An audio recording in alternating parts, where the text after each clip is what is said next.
Hello everyone, welcome to this session. Our chapter is nanometals and their compounds. So far in the previous session, we discussed about the sulfur, we discussed the preparation of sulfur, the various properties of sulfur, and the uses of the sulfur. So we covered up discussing about sulfur. So today we move on to the other part, or the other nanometal, that is the sulfur dioxide. So in this session, we'll start with the preparation of sulfur dioxide. In the laboratory, the sulfur dioxide is prepared by heating a mixture of sodium sulfite and dilute hydrochloric acid. So that's how you can obtain the sulfur dioxide in the laboratory by simply heating the mixture of this sodium sulfite and the dilute hydrochloric acid. Now the reaction equation is as follows. As you can see it, the sodium sulfite plus the diluted hydrochloric acids results to the sodium chloride plus water plus the sulfur dioxide. So here is the component which we want, the sulfur dioxide. So that's how you can get the sulfur dioxide in the laboratory.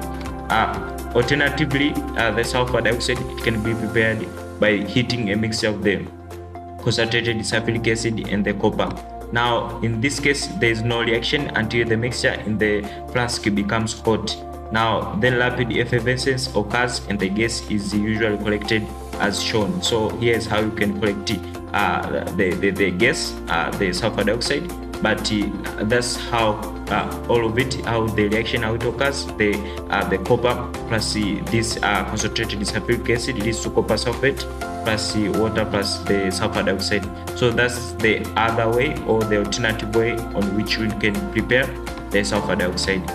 Now a dark brown mixture is left in the flask so that you can see it when you are trying to prepare the sulfur dioxide by this alternative way.